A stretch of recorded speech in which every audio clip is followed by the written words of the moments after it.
Ghost Cult Magazine welcomes in Daniel Beckman of Urferd. How are you doing today, sir? I am excellent, thank you. How are you Is it? doing? I'm well. I'm well. Happy Friday. I think it's the evening where you are potentially, right? Yes, it's 9 p.m. Ah, Yeah, so this is the best way I can think of to spend a Friday night. It's there you perfect. go. I appreciate you. Thank you for spending some of your evening with us. Your brand new album, Resan, hopefully I said that Yeah, correctly, is yeah, coming out from the Black Lodge label on April 15th. This is your full-length debut with yeah. this project. People might know your work from other bands, but this is your solo vision and project. It is beautiful. It is brilliant. It conjures so many feelings. I really love this record. So Thank congratulations. you. Thank you so And much. Really appreciate it. yeah, without rehashing too much of your personal life and history and music, how did this project kind of, come into being? Well, I mean, the pandemic hit, and suddenly there was not much to do in terms of touring with other projects and stuff. So what?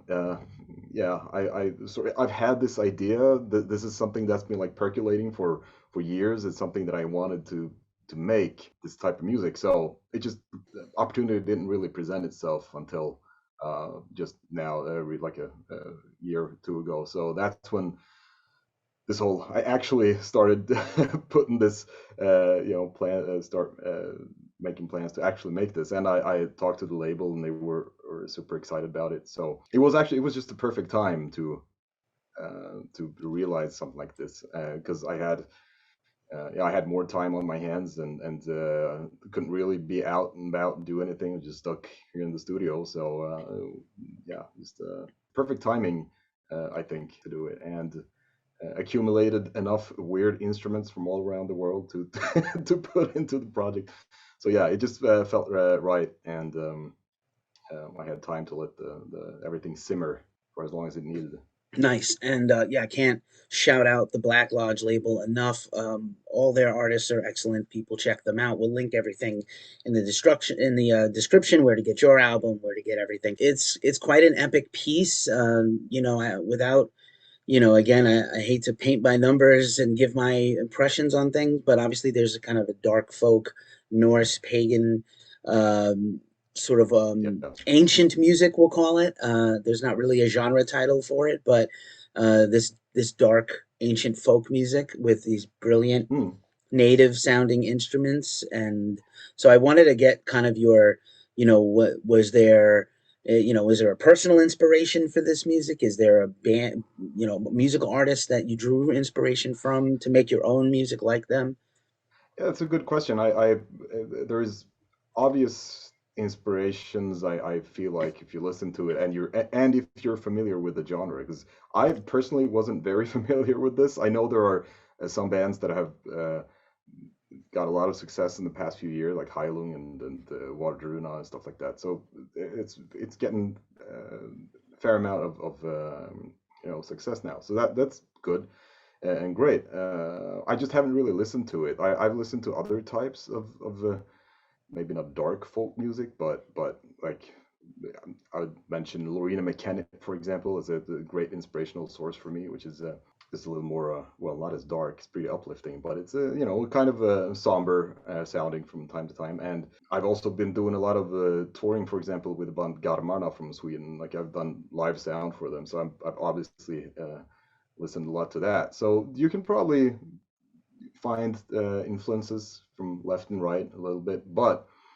uh, I'd say I mostly had a just a pretty clear vision of the soundscape that I wanted to make. So to have that dark, brooding, little contemplative, maybe just a monotonous movement, and to make the album as a sort of journey, because it's a journey. The album's name is Resan, which in Swedish translates to the journey, and so it sort of like symbolizes, I guess, both a personal journey, as in my journey to get to this point where I actually created this completely, you know, everything by my own hand, which is a very exciting experience.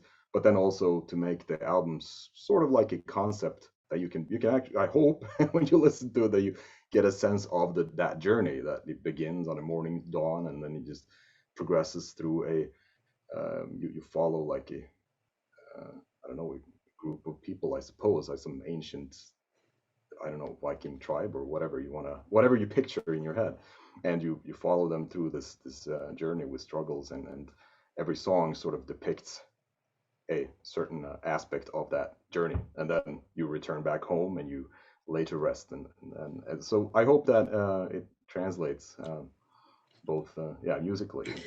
So Totally. Yeah, yeah, it totally comes but across. yeah, oh, that's good to hear. But so the influences surely are there. I don't think I like when I wrote it, I didn't really like, oh, now I want to write something that sounds like that. Now I want to write something that sounds like that. It was more so what came to me at the time, and I sort of had when I came up with the concept, I figured, oh, okay, well, I want a song about battle, for example, and what do I envision? What do I hear in my head when I think about a duel between two people, and that sort of just came alive in the music. So I didn't really look at specific things, but of course, things that I've listened to throughout my life has influenced me, obviously. So Right yeah, I on. don't know if that answered your question, No, but that's a really good answer. And it's funny to me, or not say funny, but interesting how many extreme metal artists or progressive music artists or death and black metal artists also love like neofolk and Americana, and even if it's not a direct one-to-one translation into the music they make, it's such a great flip of the coin from the music you make in other projects that it's not a surprise to me because so many people like that style of music. I love those artists, whether they cross over or not. And so this is great. I definitely get that like droning, brooding theme throughout everything, and there is like a very cinematic, almost movie score feel. Like it should be, telling a story. It is telling a story, but it should be telling a story against a film or it's the something, like almost an educational animated film. Back at the dawn of yeah, time. yeah, right, yeah, exactly. Back in the dawn of time. Yeah, Oh, I'm good for. glad I'm glad you mentioned that because that's actually what I was also aiming a little towards because there are a lot of artists that keep the very what do you call, like, scaled down, very few instruments, and not that very the arrangements are pretty sparse, which is excellent in and of itself. I just wanted to expand a little bit on that soundscape and have a little more, as you said, cinematic feel to it. So that was a conscious thing that I try to do. Also, coming from a lot of orchestrations that I do in other projects, it felt like a natural segue to implement some of that, or incorporate some more orchestral elements into this kind of type of music. Without, obviously, you don't want it to become like a feel like a Hollywood huge score. You want to still get that folky vibe. So it was a balancing act a little bit. Nice. And you mentioned at the top some of these ancient instruments you've acquired and apparently had to learn to play. Can you reveal some of those? Yeah, yeah. I mean, there are a plethora of weird instruments, and you don't really have to be super. It's fairly easy to get sounds off of some of these things because I'm a violin player. That's my main instrument. So any sort of stringed instrument with a bow, for example, would be fairly easy to pick up on. Also, the same thing with any sort of guitar-like instrument, like the lutes or like Turkish ouds or something like that. So it's fairly easy, and since it's not exactly virtuoso fast things that you need to play, as long as you find a way to get a good tone out of it and find a way to record it in a decent way, it's kind of rewarding and just fun to explore different sounds. You don't have to really be proficient in, in anything, but knowing how to play the violin fairly well is absolutely a great help. So besides, there are a lot of violins actually on the album. I think more than you might think at first listen, because a lot of the sounds are so ambient and mixed in a way that you might come across as maybe some other types of weird instruments. But there's a lot of violin, and then there's also a nyckelharpa, which is a Swedish key harp. Mm.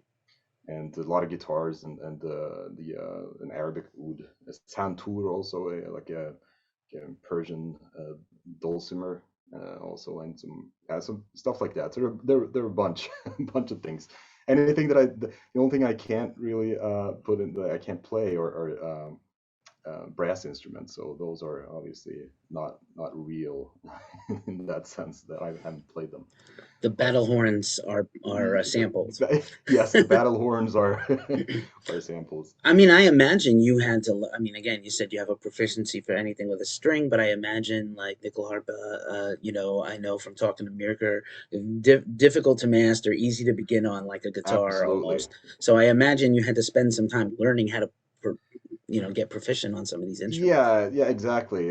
Yes, I would absolutely not call myself a nickel harpa player in the sense of the word, because actual nickel harpa player would probably laugh in my face. But I know how to get sounds and melodies out of it. And that was honestly enough for this project, because this is the first time that I tried to.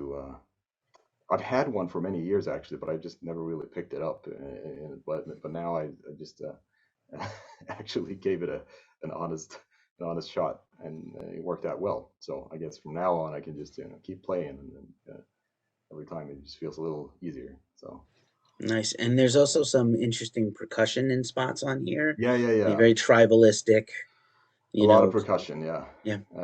Weird things lying around. Also samples, obviously, but a lot of quirky things from China and Jamaica, and and also some Swedish, just yeah, banging on things. That's the original music of the world. We Yeah, hit a rock on another rock, and somebody heard a sound, and then it yeah, became, the songs of yeah. the people. Rhythm is super important, and it's also fun because you can make such interesting sounds with just random. Like I can just rub my fingers together and you have like a little shaker if you would be so inclined. There were no finger shakers on this album, but yeah. So the opportunities are just literally endless. So a lot of weird percussion stuff going on. Nice. Weird is good. Weird is good. We like weird. Yeah, Like I said, there's this, phenomenal texture all the way through, whether it's the strings or just this. There's no let up. It's like very ominous and very persistent. And again, I kind of took this record in as a whole without really diving into any concepts or anything. I read the press materials, but I really took this as a complete movement of music, the whole album. Obviously, it's tracks. To me, it affected me as if it was a whole movement of music, and I hope right. it affects people the same. Well, yeah, that's I'm very happy to hear that, because that's sort of how it's intended. It's not really some of the tracks works well on their own, like stands well on their own, but like you said, it's maybe the tracks are not like interwoven like physically, but they do work as a like transitions throughout this imaginary storyline that is up to the listener to envision. But I'm happy that it comes across that it feels like a one movement. It's great. Yeah, those are the best kind of records, by the way, where the listener can make up their own mind. Of course, you would love people as an artist. I'm sure you want people to get it, air quotes, get it. But Yeah. it's always best when people can kind of derive their own, sometimes derive their own meaning from what Yeah, you intended. absolutely, yeah. And also because there are so few lyrics on this album, there are a few words here and there, and they're all in Swedish. So if you're not a native Swedish speaker, it might be difficult also to. I mean, that also everything just is left out to your imagination, unless you read. And I guess the lyrics are they're they are also pretty. Clear like what they're about, like the words will, if you put in Google Translate, if even though it might be a little difficult because it's written in a sort of, I wouldn't say it's not Old Norse or anything like that. It's just literally Swedish, but it's written in a maybe a little archaic way. So Google Translate might be a little off on the but Unforgiving Google yeah, Translate, yeah. which is why But before we started, I was like, "How do you pronounce this and how do you say yeah, that?" yeah. Because I don't trust Google Translate half the time, No, and no, no. I don't want to offend you. No, Um, I would not take it. I I know appreciate that. it. Yeah. So yeah, obviously this record is coming out, and it's, like I said, it's immense feeling. Is there a potential goal where you could go perform this? I know it's kind of difficult to kind of pull together this ensemble it would need to kind of present it correctly, and also I know some of these ancient and even more recent instruments don't travel well. From talking to a few That's experts, they're very difficult to travel with, like temperature and altitude yeah. affect these instruments badly. So I was wondering if this was you had a thought to maybe perform some of this music at some I point. I have absolutely given it a thought. It's at this stage, it's basically just talks with the label about would I be interested in doing that, doing live shows, and I absolutely would. It would be really exciting, even, and a little daunting considering some of the factors that you just mentioned about it's. I mean, it's acoustic instruments are very different beasts from electric guitars or whatnot. So I, I wouldn't. I mean, I'll figure it out when we get there. You could obviously, even though the arrangements are pretty um, like dense and there are a lot of instruments going on, you can obviously take a lot of the stuff out and still keep the songs intact. Like you can still um, keep the key instruments of the songs and just perform with that as long as you have that rhythm and the uh, you know major line. So I'm not worried about that as long as I can pull together, the violin, guitar, nickel harpa, and some percussion. I'm sure it'll be it's possible to do that. So I would be very interested in doing that. As I just haven't gotten that far in my planning yet, and we're just barely out of the woods in terms of the pandemic. Yeah, as the touring happening starting to happen. So we'll see what see what's in store. I can't make any promises, but I would love to. Yeah. Yeah, I think also the setting would be interesting to put this project on live at Roadburn or Midgard's or Yeah, Inferno. yeah, Like one of those festivals could probably make it happen absolutely. in the right to the right audience in the right setting, right? Yes, yeah, absolutely. Yeah, This. it was really proud. Did a live sound for Garmana at Midgårds Blue a couple of years ago, and that was a Mm. really cool festival and like with a right size. That would be absolutely correct setting for this. But yeah, and just knowing what a hassle it is with acoustic instruments and you have the hurdy-gurdies and all that is just out of tune. You have to make sure to bring a soldering iron to the on tour because anything can break and will break. So yeah, we'll see. I have heard this. Yeah, of course, we're coming out of hopefully coming out of this thing, and the world has a lot of unrest in the first place. So, of course, I hope you're well and any of your peers and family and friends are okay. Do you have any other touring plans coming up with your other projects anytime soon, or are you guys just kind of home right now? No, we have well my power metal band. We have at least one tour. There are some things up in the air still, but we have our own the headline. Actually, the first headline tour that we're doing next.